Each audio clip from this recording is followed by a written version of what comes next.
They called him S. No full name. No face. Just a letter. He walked into the courtroom with his head down.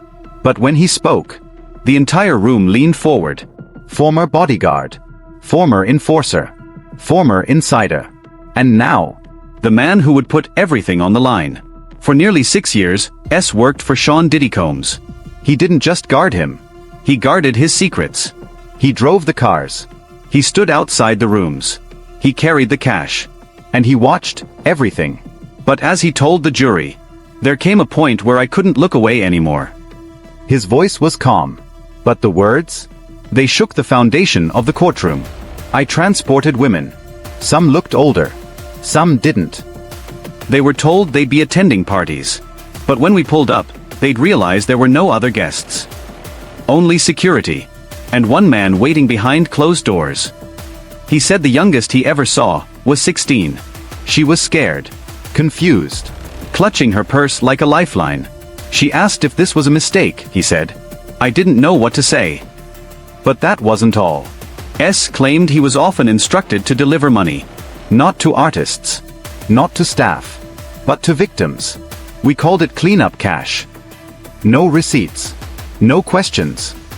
I was told, if she threatens to talk, give her this. And make sure she signs. Sometimes it was $20,000. Other times? 6 figures. And when one girl said she was going to the police, the offer was $500,000. That was the breaking point.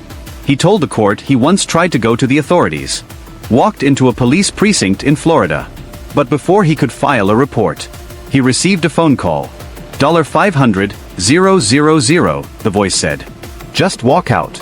No one needs to know. He did. And for a long time, he said nothing. When S said those words, the room went still. Even Diddy looked shaken. No whispers to his lawyers. No head turns. Just a cold stare into nothing. Because S wasn't a stranger. He was one of them. And now, he had flipped. Jurors scribbled notes. One woman covered her mouth. Another looked away. The defense objected, multiple times. They called S unreliable. Said he had a vendetta. But the prosecution had already corroborated parts of his story. With flight logs, payment records, and testimonies from other survivors, who had never met S.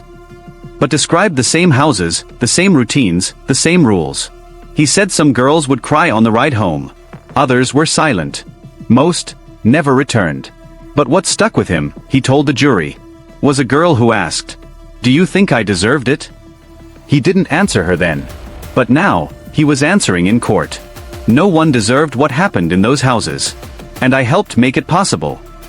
S has since been placed in a federal witness protection program. He gave authorities over 40 pages of sworn statements. Names, dates, locations, amounts paid, and internal security codes. Much of that evidence is now under seal. But prosecutors hinted. It implicates more than just Diddy.